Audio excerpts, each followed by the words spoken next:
अस्सलाम वालेकुम। Likhari online magazine में खुशामदीद। Wolf mafia love bye Mahasha, किस्त नंबर 10। ये सब डिटेल है। सदीक ने इसको सब फाइल देते कहा तो उसने सर हिलाते हुए वो फाइल्स पकड़ी। वो फाइल्स को देखते हुए सर हिलाने लगा। सदीक ने मौके का फ़ायदा उठाते वहाँ से दौड़ लगाई। चवल्ला आदमी भाग गया साला। वो इसको भागते हुए देखकर बोला। इस वक्त इसको फाइल्स मिल चुकी थी, इसलिए यही बहुत था। वो पूरी तवज्जो से इन फाइल्स का मुआयना करने लगा। जल्दी हाथ चलाओ, मर गई हो क्या? यमहान की बेजारी भरी आवाज़ पर हूर ने आंसू पीते जल्दी जल्दी कपड़े सूटकेस में रखे। मेरी बात ध्यान से सुनो। वहाँ जाकर अगर तुमने हमारी आपस की बातें किसी को बताई या फिर अपने इस मनहूस भाई से राब्ता रखा तो कसम से बहुत बुरा पेश आऊँगा। यमहान ने इसको स्पार्ट लहजे में कहा तो वो इसको देखने लगी। मेरे भाई को ऐसे मत बोलिए, वो धीमी आवाज़ में बोली। तुम्हारे भाई को इससे ज़्यादा बोलना चाहिए। बगैरत 2 नंबर कमांडर है, वो इससे अच्छे तो कुत्ते ही होते हैं। यमहान जलकर बोला।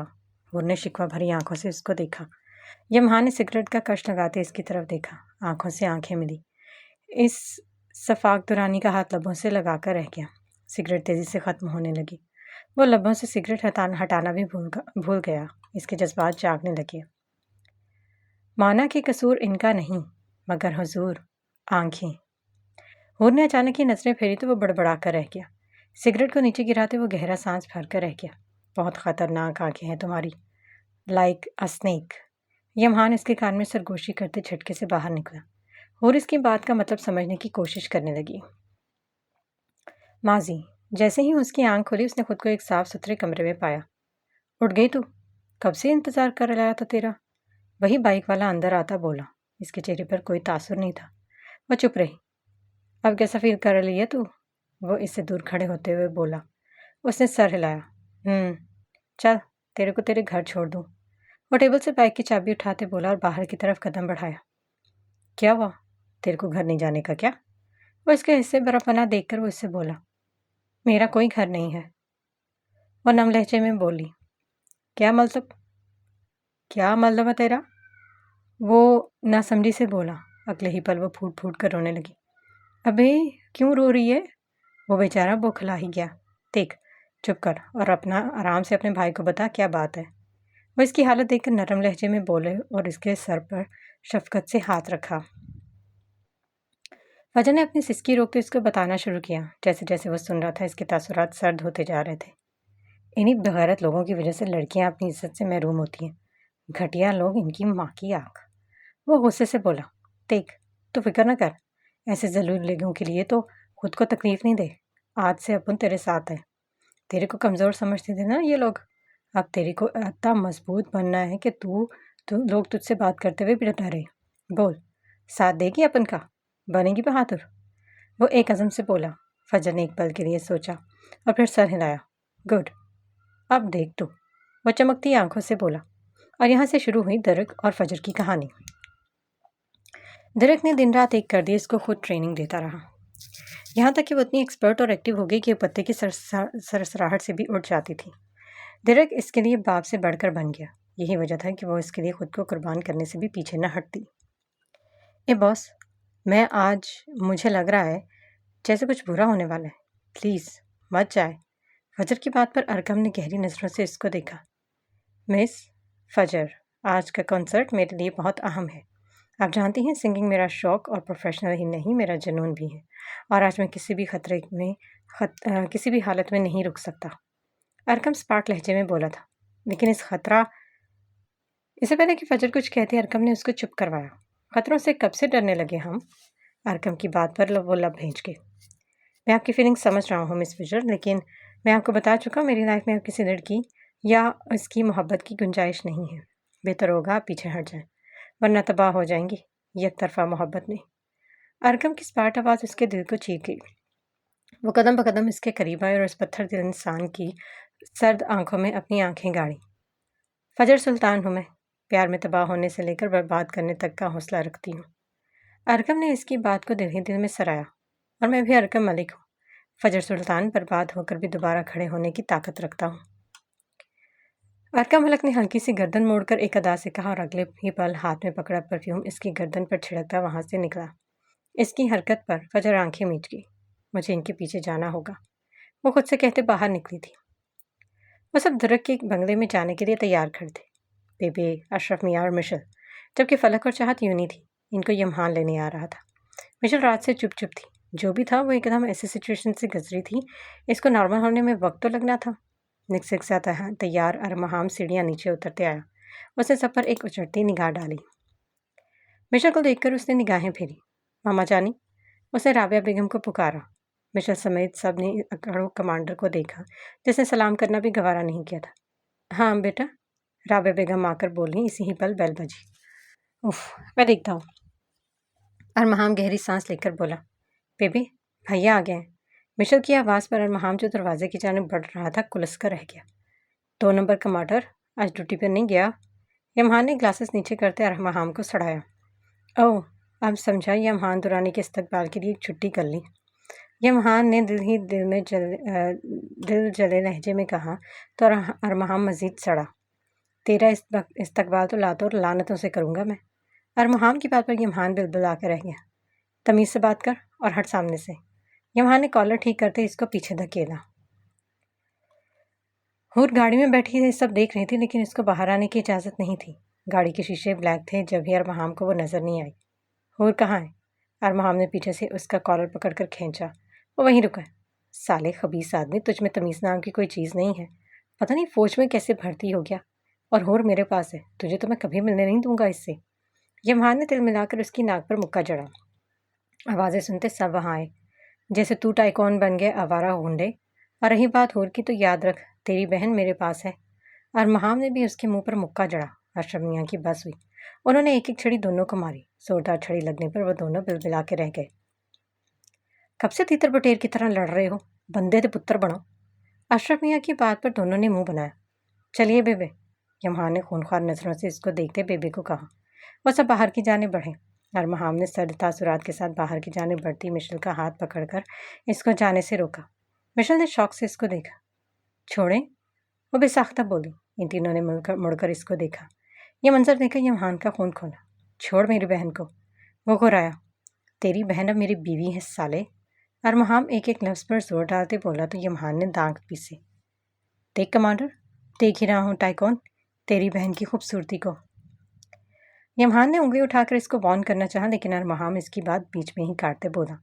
इसके लफ्ज़ों पर जहाँ मिशल का चेहरा सुर्ख हुआ, वहीं यमहान का चेहरा भी खून छलकाने लगा। बकवास बंद कर जलील आदमी। यमहान दौड़ा था। सब ने खौफ से इसको देखा। मेरे घर में खड़ा होकर मुझ पर चिल्ला रहा है। 2 सेकंड लगेंगे तुझे धक्के मारकर निकालने में। अरमहाम इससे भी ऊंचा थाड़ा था। किसी का बाप भी यमहान दुरानी को धक्का नहीं मार सकता। यमहान तंजा बोला तो अरमहाम मुस्कुराया। किसी के बाप को ज़रूरत क्या पड़ी है तुझे धक्के मारने की, जबकि इनके बेटे ही ये काम कर देते हैं। अरमहाम की दिलजनी मुस्कुराहट पर वह बल खाकर रह गया। छोड़ मिशल को अरमहाम, यमहान संजीदगी से बोला। मिशल नहीं, मिसेस अरमहाम बोल, मिसेस अरमहाम। अरमहाम ने उसके हाथ पर गिरफ्त मजबूत करते यमहान से कहा तो वो लब भेज गया। मिशल ने नम आंखों से अरमहाम को देखा। मिसेस अरमहाम कहने पर इसका दिल धड़का। मेरी बीवी यहीं रहेगी। अरमहाम की बात पर वो दांत पीस गया।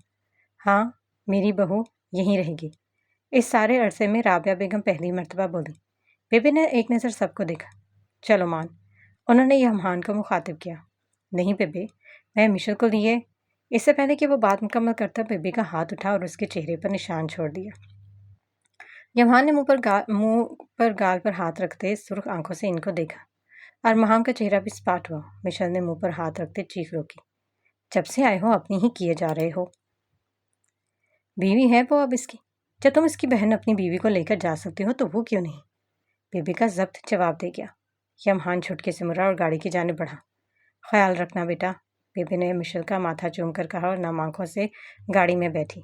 अरमहाम ने इसका हाथ छोड़ा। वो रोती हुई अंदर कमरे में घुसी। राबिया बेगम ने अफसोस से इसको देखा। बेबी और इसके बैठते यमहान ने फुल तेज़ रफ्तार से गाड़ी बढ़ाई।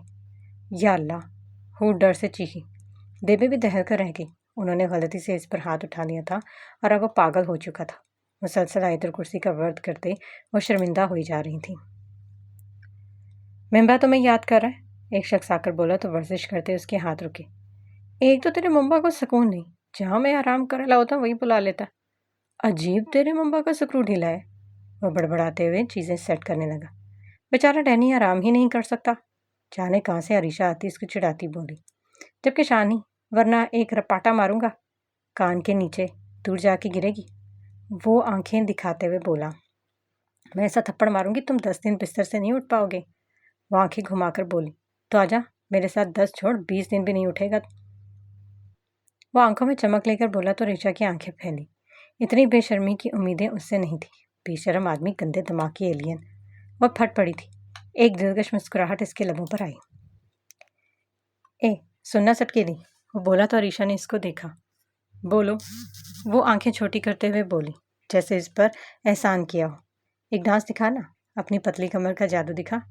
वह शरारत से बोला, तुम कमीने जंगली।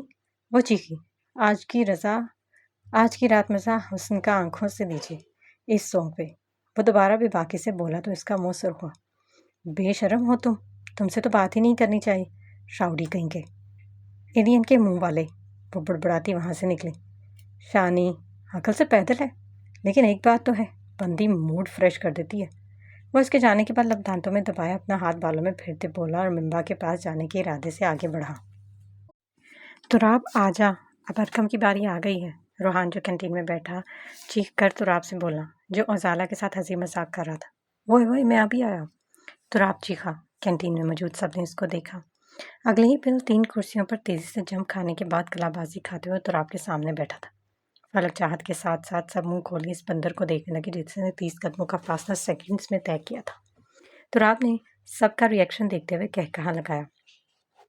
पूरी कैंटीन में तमाम स्टूडेंट्स के हाथों में मोबाइल फ़ोन थे जिस पर अरकम मलिक का आज का कॉन्सर्ट शो लाइव चल रहा था। रोहान ने उजाला को इज्जत से बिठाया और नजरें अपने फ़ोन पर जमाई। अब बारी आती है मिस्टर अरकम मलिक की। देखते हैं आज का कंपटीशन कौन जीतेगा। वो शख्स चिल्लाया था। सबकी जोरदार तालियों में वो स्टेज पर आया। हमेशा की तरह कोल्ड आंखें हर तासुरात से आ रही थी। सिर के बाल माथे पर पड़े थे। आंख के नीचे कट इसको पुरसरार बना रहा था। अरकम से पहले 10 और सिंगर अपनी आवाज़ का जादू बखेर गए थे और अब बारी थी अरकम मलिक की। अरकम मलिक ने सबको देखकर हाथ हिलाया। लड़कियों की तादाद, सीटियां और शोर हवा में गूंजा। Love you Arkham Malik, I like you Malik, इस जैसी आवाज़ें वहां गूंजी थी, लेकिन इसके चेहरे पर एक मुस्कुराहट न आई। उसने माइक हाथ में पकड़ा। जजेस आरामदेह हालत में अपनी कुर्सियों पर बैठे थे। सब बिल्कुल खामोश हो गए थे, यहाँ तक कि अगर कोई सांस देता तो उसकी आवाज़ भी सुनते थे। अभी उसने लाइन शुरू ही की थी कि इसकी चॉइस और हार्ट टचिंग वॉइस पर तालियों की ज़बरदस्त आवाज़ हर तरफ गूंजी थी। वाह बॉस वाह, कमाल चॉइस। तुराब चीखा था। रोहान ने मुस्कुराकर इसको देखा। इसके साथ साथ सब मिलकर गाना गाने लगे। लड़कियों ने इस पर ओ पर गुलाब के फूल फेंके। कोई अपना फ़ोन नंबर इसको दे रही थी तो कोई कोशिश कर रही थी कि उससे हाथ मिला ले, लेकिन वो सिर्फ लड़कों से हाथ मिला रहा था। यार औसम से भी औसम। कैंटीन में कई आवाज़ें गूंजी। अरकम ने सर हिलाते हुए गाना गाते हुए उनकी तरफ इशारा किया। सब लड़कियां ज़ोर ज़ोर से हुटिंग करने लगी। अब सब लड़कियां मिलकर आगे की लाइंस गाने लगी थीं। सब लड़कियों के ज़ोर ज़ोर से ये लाइंस गाने पर वो कान खुजा गया। अल्लाह, बॉस के कितनी फैंस हैं। एक मैं बेचारा किस्मत का हारा। तुराब ने मसनूई आंसू पूछे थे। शक्ल शक्ल की बात है, फलक की बात में खुजली हुई। खुद तो मुंह पर मेकअप करके हसीन लगती हो, जब लड़की असली शक्ल देखते होंगे इनका क्या होता होगा। हम लड़के तो क्रीम भी नहीं लगाते। तुराब कैसे ना जवाब देता। फलक दांत पीस कर रह गई। अरकम ने सर हिलाकर धुन बनाई। लड़कियों ने ज़बरदस्त हूटिंग की। लड़कियों ने इसकी तरफ फ्लाइंग किसेस उछाली। इसके चेहरे पर नागवारी आई। आखिरकार उसने गाना ख़त्म किया। ज़बरदस्त, ऑसम, अमेजिंग जैसी आवाज़ें गूंजी। तालियों के पुरजोर शोर में उसने एक नज़र सबको देखा। कोने में खड़े एक साए पर इसकी नज़र पड़ी जो ब्लैक लिबास में मलबूस था। अरकम ने इस वजूद को गौर से देखने की कोशिश की। इस वजूद ने अरकम को अपनी तरफ देखते वहां से गायब होने में सेकंड लगाया था। अरकम के चेहरे के तासुरात सर्द हुए। आज के हमारे विनर हैं। जज की बात पर सबके दिल तेजी से धड़कने लगे। Mister Arkham Malik Ansari. जज की बात पर अरकम के चेहरे पर मुस्कुराहट आई। सबने शोर मचाया। इसकी मुस्कुराहट को देखकर लोग इसको जैम होकर देखने लगे। कई लोगों ने इस पल को कैमरे में कैप्चर कर लिया। 15 साल के अरसे में आज पहली बार इसको ऐसे मुस्कुराते हुए देखा गया था। याहू, बॉस जीत गए। रोहान और तुराब ने कैंटीन में ही भंगड़ा डालना शुरू कर दिया। सबने मुस्कुराकर इन मोस्ट हैंडसम खानसादों को देखा था। बेस्ट सिंगर का अवार्ड अरकम मलिक के हाथ में थमा दिया गया। उसने फतह भरी मुस्कुराहट से इस अवार्ड को थामा। खुशी उसके चेहरे से वाज़ेह थी। उसने बाहर कदम बढ़ाने से पहले उस तरफ कदम बढ़ाए जहाँ उस वजूद को देखा था। वहाँ मौजूद नीचे गिरी चीज़ को उसने उठाया और लब खींचे। धीट। वो ज़ेरे लब बोला और इस चीज़ को जेब में रखा। डैनी, आज तुम्हें इन सब के साथ जाना है ताकि तुम अच्छे से हमारे दुश्मनों को जान पाओ और काम करने का तरीका सीख पाओ। मेंबर शराब का गिलास मुंह को लगाते उससे बोला, जिसके चेहरे पर दुनिया जहाँ की बेजारी थी। तो काहे को मेरे सुकून के पीछे पड़ा है? बता दे मेरे को। वो तड़क कर बोला। तो मिम्बा मुस्कुराया। ये रकम लो और जैसा मैंने बोला वैसा करो। मिम्बा ने उसके आगे 1 लाख फेंका, जिसको देखते इसकी आंखें चमकी। अरीशा ने तीखी नजरों से उसको देखा। क्या लालची समझता है तू मेरे को, जो तेरे पैसों के लालच में कुछ भी करेगा? वो खड़ा होता हुआ बोला तो सबने न समझी से उसको देखा। अरीशा मुस्कुराई। वैसे अगर तू जिद कर ही रहा है तो कर लेता हूँ काम और तेरे पे पैसे भी ले लेता हूँ। डैनी की अगली बात पर जहाँ अरीशा का मुंह खुला वहीं मिम्बा का जबरदस्त कह कहा गूंजा। डैनी ने खबासत भरी मुस्कुराहट से उसको देखते आंख विंग की और बाहर की तरफ मुड़ा।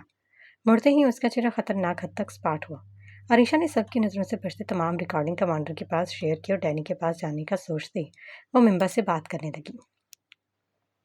डेरेक ने तमाम फाइल्स हाथ में उठाए और वहां से निकलने के लिए दरवाजे की तरफ बढ़ा, लेकिन ये देखकर इसका मुंह खतरनाक हद तक सफ़ेद हो गया। दरवाज़ा बाहर से लॉक था, लेकिन ये लॉक किया किसने था? उसने तमाम लोगों को बेहोश कर दिया था, जिन्होंने कम से कम 1 घंटे तक नहीं उठना था। सदीक तो बिना दरवाज़ा बंद किया गया था। आखिर ये दरवाज़ा बंद कैसे हुआ? सदीक, सदीक, वो धाड़ा। 1 मिनट लगा तो उसको सब समझने में। तेरी माँ की आँख। वो बड़बड़ाया दरवाज़ा खोलने की कोशिश करने लगा। कमरे में हल्की हल्की गैस फैलनी शुरू हो गई। दरक ने गैस को देखा और समझ गया, ये जहरीली गैस है। उसने मुंह पर रुमाल बांधा, फाइल्स को साइड पर रखा और अपने कंधे के वार से दरवाजे को तोड़ने लगा, जो कांच का था। और महाम, जो इस वक्त मिशेल से बात करने का सोच रहा था, फ़ोन की चिप पर उसने MS की तरफ से भेजी रिकॉर्डिंग को ऑन किया। ओह! रिकॉर्डिंग सुनकर उसने लब भेजे। ये किस जगह जा रहे हैं और इस जगह का पता लगाओ और मुझे इन्फॉर्म करो। और महाम ने वॉइस नोट भेजा और मिशेल के कमरे की जानिब बढ़ा। ओए सुनो। डैनी जो मुकम्मल रेडी था वो निकलने वाला था कि अलीशा की आवाज़ पर उसने आंखें जब्त से मीची। साली, मेरे पीछे काहे को पड़ी है? वो बड़बड़ाकर उसकी तरफ मुड़ा। देखो मिम्बा के बच्चे, जो तुम कर रहे हो ठीक नहीं है। अरीशा का इशारा पैसे देकर गलत काम पर था। मैं कह रहा हूँ, तेरे को क्या? वो बेजारी से बोलते आगे बढ़ा। रुको रुको रुको, मुझे बात करनी है तुमसे। वो चिल्लाई। वो झटके से रुका। बोल। वो आंखें घुमाते हुए बोला। मिम्बा के साथ ही इसका इंतज़ार करोगे, लेकिन यहाँ भला इसकी जान ही नहीं छोड़ रही थी। देखो, अगर तुम अपनी बात करने का स्टाइल चेंज कर लो और ये बुरे काम छोड़ दो तो थोड़े बहुत शरीफ दिख सकते हो। वो एक अदा से बोली। गजब, थोड़ा बहुत? वो बड़बड़ाया। देख शानी, मेरे को कोई शौक वोक नहीं है शरीफ दिखने का, तो मेरा टाइम बेफजूल का कमती ना कर। खुद तो विधि है ही, दूसरों को भी अपने जैसा समझती है। वो बेजारी से बोला तो उसने उसको घूरा। चलो, इस बात का जवाब मैं नहीं देती, बल्कि मैं तुम्हारी हेल्प करती हूँ। मैं तुम्हें सही से बोलना सिखाऊंगी, वरना ऐसी ट्यूशन दूंगी ना कि हमेशा मुझे दुआएं दोगे। वो मज़े से बोली। देख, देख नहीं देखो। वो इसको घूर कर वॉर्न करने लगा, लेकिन इसने बीच में टोका। देख तू। वो दोबारा बोला। तू नहीं, आप। अरीशा ने फिर इसकी बात काटी। वो चिड़ा। काय को मेरे पीछे चुड़ैल की तरह? वो सड़कर बोला। काय को नहीं, क्यों? अरीशा ने फिर इस्ताह करनी ज़रूरी समझी। देख, अब अपन का सटक रेला है। वो थोड़े गुस्से से बोला तो वो 2 कदम पीछे हुई। अब इस्लाह के चक्कर में खुद की बैंड थोड़ी बजवानी थी। ये अपन तपन के बगैर बात नहीं कर सकते तुम। वो गुस्से से नाक चढ़ाकर बोली। नहीं, तेरी को ट्यूशन देनी जाके अपने मम्मा को दे, मेरा भेजा गलती मत कर। वो गुस्से से बोला। इज्जत रासी नहीं है तुम्हें? वो नाक चढ़ाकर बोली। हट, पीछे जाकर अपना काम कर। आई बड़ी। वह इसको आहिस्तगी से साइड पर धकेलते बाहर की जाने बढ़ा। अरीशा ने इसके पुष्ट को जुबान दिखाई। मुसलसल कोशिश के बावजूद दरवाज़ा नहीं टूटा। डैम इट, वो चिल्लाया। अगर इस वक्त कोई उसके मुंह से इतनी दुरानी से अदार होने वाले इंग्लिश के लफ्ज़ सुन रहा तो ज़रूर शॉक में चला जाता। अगर तुम यहाँ से निकल चाहते हो तो तमाम फाइल्स को वापस इसी जगह रख दो। दरवाज़ा खुद ब खुद खुल जाएगा। एक भारी आवाज़ गूंजी तो दुर्ग ने होंठ भींचे। सदीके तुझे छोड़कर आज अपन गलती कर गया। वो बड़बड़ाया और फाल्स के हाथ में पकड़ा और माली की जानब बढ़ा। इसकी काफ़ी नज़रें चारों तरफ का जायज़ा ले रही थी। कैमरे को देखते इसके लबों पर मुस्कुराहट आई। अगले 2 मिनट में वो फाइल्स रखते मेज़ दरवाजे के पास आया। कैमरे के ज़रिए उसको खाली हाथ देख इस शख्स ने मुस्कुराकर मखसूस बटन दबाया और दरवाज़ा खोल दिया। दरक ने सीटी की धुन बजाते हुए दरवाजे से बाहर कदम रखा और एक ज़ोरदार अंगड़ाई ली। उसने सीटी की धुन बजाते कदम आगे बढ़ाए। अगले ही पल उसने जेब से ग्लासेस निकालकर आंखों पर लगाया। इसी पर एक ज़ोरदार धमाका इस ऑफिस में हुआ। पूरी जगह आग की लपेट में थी। वो मुस्कुराते हुए सीटी की धुन बजाता वहाँ से निकल रहा था। आग की शिद्दत इतनी थी कि सेकंड्स में सब जलकर भस्म हो गया। इसको अपनी कमर पर आग की गर्मी महसूस हो रही थी, लेकिन वो फ़कत मुस्कुराते हुए आराम से चल रहा था। गलत आदमी से पंगा ले लिया बेटा तूने, वो कहका लगाकर कहते वहाँ से अपनी बाइक पर बैठा था। आग के शोले आसमान से बातें कर रहे थे। सब गार्ड बेहोशी की हालत में ही ऊपर पहुंच चुके थे। रूहान, तुराब, उजाला, फलक और चाहत सब एक साथ यूनी से निकले। ड्राइव मैं करूँगा। तुराब की बात पर रूहान ने ज़बान से कुछ कहा। मेरे हाथों से ड्राइविंग करता है। रूहान ने पिछली सीट का दरवाज़ा खोलते इन सबको अंदर बिठाया। अब तेरी तरह मुर्दों हाथों से चलाने से तो बेहतर है मैं मरे हाथों से चला लूँ। तुराब ने लड़ाका औरतों की तरह कमर पर हाथ रखेगा। अब बेहोते साहब, मेरी जैसी ड्राइविंग कोई नहीं कर सकता। रूहान काला रकड़ा कर बोला। हाँ, आप कछुए की तरह रिंग रिंग कर गाड़ी तुझ जैसा बगैरत ही चला सकता है बस।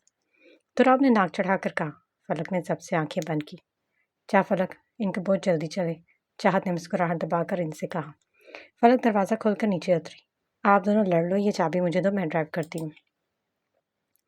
फलक की बात पर दोनों ने एक दूसरे को देखा। रहने दो दीदी, हमें अभी ऊपर जाने का कोई शौक नहीं है। रूहान की बात पर इसने उसको घूरा। तुराब ने चाबी छीनकर फलक के हाथ में थमाई। चलो, तुराब ने इशारा किया। वो खिलखिलाई। उसने तो ऐसे ही बोला था, वरना इसको ड्राइविंग का डी भी नहीं पता था। वो मैं फलक हकलाई। वो क्या तुम? निकल गई सारी तेज तरारी। तुराब ने कहका लगाकर इसकी नकल उतारी। वो जलकर रह गई। रूहान ने हंसी दबाई। तुम तुम इंतहाई। हाँ, मैं जानता हूँ मैं इंतहाई प्यारा और हॉट हूँ। वो फलक की बात बीच में ही काटते शरारत से बोला तो इसका चेहरा सुर्ख हुआ। पैर पटकते वो गाड़ी में बैठी। रूहान और तुराब ने एक दूसरे के हाथ पर ताली मारते कहकहा लगाया। लोकेशन पर पहुंचकर डैनी ने एक नज़र इस जगह को देखा। वो एक शो की लोकेशन थी। इधर कर क्या करना है अपन लोग? उसने किसी एहसास के तहत लोगों से पूछा जो हाथों में गंध थामे गाड़ी में बैठे किसी का इंतजार कर रहे थे। इधर ही तो है वो शख्स जिसके लिए आज हम यहाँ हैं। वो एक शख्स बाहर नजरें गाड़े बोला। तो डैनी ने सर हिलाया और खुद भी बाहर नजरें जमाई। अर्का मलक ने बाहर कदम रखा। लोगों का हजूम इसको घेरे हुए था। यहाँ बाहरना बहुत मुश्किल है, एक आदमी बोला तो डैनी ने बाहर खड़े शख्स को देखना चाहा, लेकिन लोगों के हजूम को इसको देख पाना आसान नहीं था। तुम लोग किसी की जान लेने आए हो? डैनी ने स्पार्ट लहजे में पूछा तो वो सब कह के लगा। बाहर निकलने वाला शख्स बाइक पर बैठा था। जल्दी गाड़ी स्टार्ट कर। अर्का मलिक बाइक पर बैठा। काले बाल हवा की दोष पर उड़ रहे थे। इस वक्त वह तकरीबन सुनसान रोड पर पहुंच चुका था।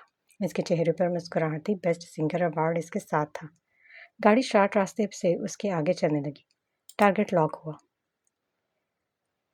डैनी ने एक नज़र उठाकर बैक शीशे से इस शख्स को देखा। इसको देखकर इसका रंग फक हुआ। चेहरे पर जलजले के आसार थे। गोली चली। वो सरसराते हुए इस मजबूत इंसान के सीने में घुसी। वो लड़खड़ाते हुए बाइक से गिरा। हाथ में पकड़ा इवार्ड दूर जा गिरा। नीचे गिरने की वजह से इसके जिस्म पर और सर पर काफ़ी चोटें लगी। नीचे गिरते ही इसकी आंखें बंद हो गई। डैनी के चेहरे पर तकलीफ के तासुर थे। गाड़ी रिवर्स होती नीचे गिरे अरकम के पास रुकी। एक और गोली इसके सीने पर चलाई गई। इसकी लाश ने एक झटका खाया। डैनी ने तकलीफ से आंखें मींची। चलो, हम कामयाब हुए। अब इस वुल्फ को सामने आने से कोई नहीं रोक पाएगा, वो शख्स कहकहा लगाकर बोले। डैनी ने बेसाख्ता अपनी शर्ट के कॉलर पर हाथ फेरा और वहां से चुप और माइक निकालकर सबसे चुप कर अरकम की तरफ फेंका। ये चिप और माइक अरीशा ने बड़ी होशियारी से इसकी शर्ट पर लगाई थी, लेकिन वो तो उड़ती चिड़िया के पर गिन लेता था, तो वो ये कैसे ना जान पाता। अब यही चिप और माइक उसने इस लाश के पास फेंका था ताकि वो जल्दी जल्दी यहाँ पहुंच सके। उसने तासुस ज़दा दुख से चलती गाड़ी से सर निकालते इस सिंगर को देखा। इस वक्त वो मजबूत और एक्टिव इंसान बेहिस था। दूर कहीं लोकेशन देखते कमांडर तेजी से इसी रास्ते की जानिब बढ़ रहा था। दरक ने घर पहुंचते सबकी नज़रों से बचते अपने शर्ट में छुपी इन फाइल से निकले पेपर्स को हिफाजत से सेफ में रखा। अस्सलाम वालेकुम। बेबी के साथ ही रूहान वगैरह भी अंदर दाखिल हुए। वालेकुम सलाम। दरक ने बार सवारते मुस्कुराकर जवाब दिया।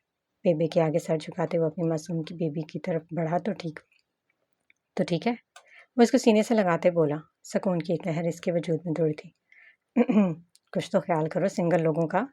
तो आपकी दहाई पर सब मुस्कुराए। यमहान के सर तासुरात देखकर दरक ने उसको पुकारा। मैं ठीक हूँ। यमहान बगैर उसकी सुने अपनी कह गया और कमरे में तेजी से घुसा। हूर सर झुकाए खड़ी थी। तिलक ने फलक को इशारा किया। वो समझते इसका हाथ थाम लिया। आए भाभी, मैं आपको अंदर छोड़ देती हूँ। वो मुस्कुराकर बोली तो हूर ने सर हिलाया। मुझे बर्गर खाना है ना? उजाला लाड से बोली। वो मुस्कुराया। जो हुक्म। उसने सर हिलाया तो रूहान इसका इशारा समझकर फ़ोन निकाल लिया। अभी तो अंदर जा, फ्रेश हो जा, फिर खाना खाएंगे। वो मुस्कुराकर बोला तो उसने सर हिलाया। बेबे, क्या हुआ है यमहान को? तिलक ने बेबे से पूछा। होना किए पुत्र, वही रोज रोज का फड्डा। अशरफ मियाँ की बात पर जैसे वो बहुत कुछ समझ गया। बेबे ने इसको सब बताया। कोई नहीं, अपन देख लेगा इसको। तिलक ने इसको तसल्ली दी। सभी तब सुल्तान तेजी से अंदर दाखिल हुई। अरे रे, एफ मिस क्या हो गया? वो तुराब से टकराई तो तुराब ने उसको संभालते हुए पूछा। उफ। फजर ने गहरी सांस ली। तिलक ने गहरी नजरों से उसको देखा। लगता है ट्रेड से आ रही है। रूहान शरारत से बोला तो वो झींपी। वो मैं बाहर गई थी, फिर मुझे ख्याल आया सब आ गए होंगे तो इसलिए तेजी से आई। वो मुस्कुराकर बोली तो सब ने सर हिलाया, जबकि दुर्ग की काबी नजरें इसके तासुरात देख रही थी। कमांडर, यहीं की लोकेशन है। एक रेंजर बोला तो उसने चारों तरफ नजरें दौड़ाई। वहाँ कोई भी नहीं था, लेकिन यहाँ तो कोई भी नजर नहीं आ रहा। अरमहाम ने कहा। कमांडर, कहीं ये कोई ट्रैप तो नहीं है? रेंजर की बात पर अरमहाम ने लब भेजी। कमांडर, वो देखिए, वहाँ कोई शख्स पड़ा हुआ है और आस पास खून भी है। अचानक एक और रेंजर दूर इशारा करते बोला। Oh my God. अरमहाम ने गाड़ी से उतरना चाहा। कमांडर जाए, क्या पता ये कोई ट्रैप हो। एक रेंजर ने इसको रोका। किसी की जान खतरे में है ऑफिसर्स। और अरमहाम सैदी, फ़र्ज़ है कि लोगों की जान बचाना। इसमें मेरी खुद की ही चाहे जान क्यों ना चली जाए। और अगर ये ट्रैप ना हुआ तो मैं क्या जवाब दूंगा अपने रब को। एक शख्स मेरी आंखों के सामने जख्मी था और वहां से मैं बुज़दिलों की तरह छुपकर भाग गया। अरमहाम के स्पार्क लहजे पर वो सब शर्मिंदा हो गए। अरमहाम तेजी से नीचे उतरा, साथ ही सब रेंजर्स उतरे और उन्होंने अरमहाम को पीछे से प्रोटेक्ट किया। अरमहाम तेजी से उस शख्स की तरह बढ़ा। इसकी शक्ल देखकर वो शॉक हुआ। अरकम मलिक। वज़ीर-ए-आला बोला। वो जल्दी से इसकी नब्ज़ चेक करने लगा, जो बहुत हल्की थी। जल्दी हॉस्पिटल चलो, हरी अप। अरकम, आंखें खोलो, वेक अप। वो इसका गाल थपथपाता चला गया। रेंजर्स जल्दी से हरकत में आए। जल्दी करो। वो एक बार फिर चलाया। अगले ही पल इसको गाड़ी में डालकर गाड़ी तेजी से अस्पताल की तरफ रवाना हुई, जबकि इस जगह गिरा इसका अवार्ड और बाइक वहीं पड़ा था।